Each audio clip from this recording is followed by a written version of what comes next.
আসসালামু আলাইকুম বন্ধুগণ, আজকে আমরা নিয়ে এসেছি চেপা শুটকির ভর্তার নতুন রেসিপি। তার আগে আমাদের নতুন ইউটিউব চ্যানেল স্বর্ণালী সন্ধ্যা সবাই সাবস্ক্রাইব করে নতুন নতুন ভিডিও পাওয়ার জন্য পাশেই থাকবেন। নিয়ে নিচ্ছি চেপা শুটকি এবং ধুয়ে নিচ্ছি একটি বোলের ভিতরে। ভালো মতন ধুলে চেপা শুটকি থেকে গন্ধটা আসে না, তবে চেপা শুটকির কিন্তু আসল স্বাদটাই হলো এর গন্ধটা। ধোয়া শেষ, এবার নিয়ে যাচ্ছি এটাকে আমাদের ব্লেন্ডিংয়ে আগে থেকে পেঁয়াজ এবং রসুন দিয়ে রেখেছিলাম, যার ভিডিওটা ভুলবশত করা হয়নি। তো ব্লেন্ড করা শেষ, এবার আমরা এই গরম তেলের ভিতরে দিয়ে দেব আমাদের চেপা শুটকির যে মিশ্রণটা ছিল পেঁয়াজের এবং রসুনের, সেই মিশ্রণটা ঢেলে দিচ্ছি।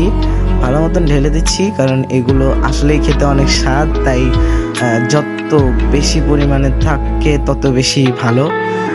দিয়ে দিচ্ছি এর পানি সহ, কারণ ভিতরে মূলত চেপা শুটকির ফ্লেভারটা থেকে যেতে পারে অথবা রসুনের ফ্লেভারটা থেকে যেতে পারে। ভালো মতন দিয়ে দেওয়ার পরে এবার দিয়ে দিচ্ছি হলুদের গুঁড়ো, দিয়ে দিচ্ছি মরিচের গুঁড়ো,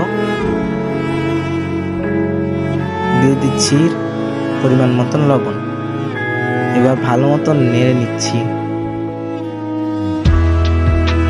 আমাদের নতুন নতুন ভিডিও পেতে হলে আমাদের ইউটিউব চ্যানেলটি সাবস্ক্রাইব করে রাখবেন। চেপা শুটকির কালারটা যখন এরকম হয়ে যাবে, দিয়ে দেবো 2 কাঁচা লঙ্কা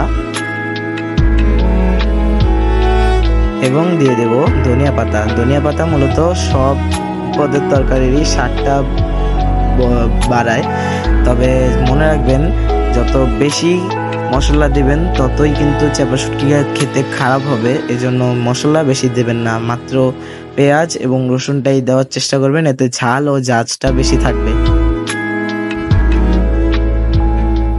আমরা এখানে আদার ব্যবহার করছি না, আপনি দেখছেন, আদা বা রসুন বাটার ব্যবহার করছি না, কারণ অনেকে আদা রসুন বাটা দিতে পারেন চাইলে, কিন্তু এতে স্বাদটা নষ্ট হয়ে যায়।